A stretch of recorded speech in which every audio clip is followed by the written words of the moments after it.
we've got to tackle this because now they've subpoenaed you, the president. Which is also an extraordinary act. To subpoena an attorney is a very, very high bar, and they've reached no bar. They just do it. Like it doesn't matter because the press will not say, "Oh my God, they're subpoenaing an attorney." This man has a constitutional rights here. How do they go forward, however? Because again, kind of a moot court thing. I guess I like the moot court examples. Let's not argue this out, but lay this out. You're the attorney for the president. They subpoena you, but you have an attorney-client privilege and a responsibility to your client, the president of the United States, who didn't surrender his constitutional rights when he became president.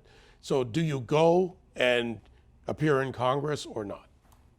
We're working on that. You make an argument either way. I'll give you two sides of the argument. One side of the argument is, yeah, let me appear. You don't think I'll get my case out? Somehow I don't think they'll stop you on that one.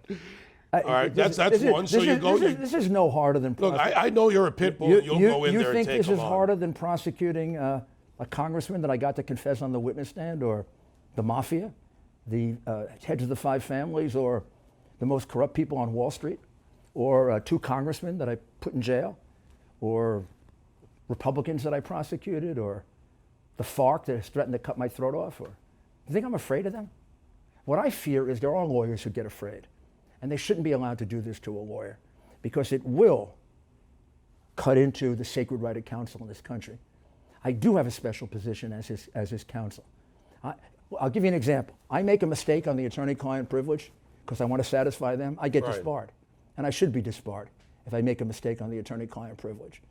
Because if I can't maintain the privilege, then you can't go to a lawyer and tell him the truth. You got to worry that Joe Biden may come and get it. And how come they're not going after Joe Biden's lawyer? How come they're not subpoenaing documents from Joe Biden? He's the one who committed a crime, or apparently I didn't. Whatever I did, you have to say, oh, was it proper or not? It was in the prosecution of the defense. Yeah, so you could say, did he go too far? Did he go too far in defending his client? I didn't violate any law. Basically, they want to say, let's give Biden a pass, like we gave Hillary a pass, like we gave the crooked Clinton Foundation a pass. And what I say is, they know the problem. They've got a major pay-for-play scheme at the core of the Obama administration. And you know how Obama goes around saying there were no scandals in his administration? First of all, not true. It's going to turn out that he's had scandals that equal Teapot Dome, and they're all worried about it. Either Obama was asleep at the switch, or Obama knew about it and didn't care.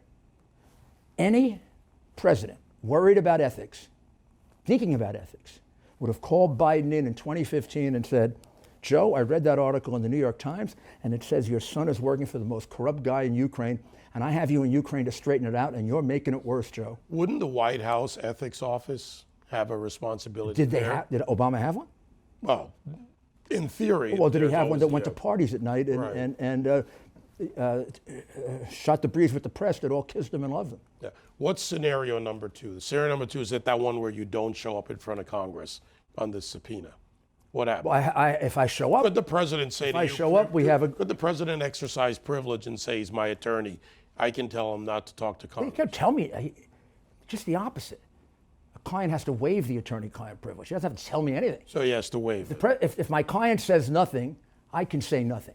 Right. I should say nothing. It's a very difficult decision. There's also executive privilege. There's also the legitimacy of the committee.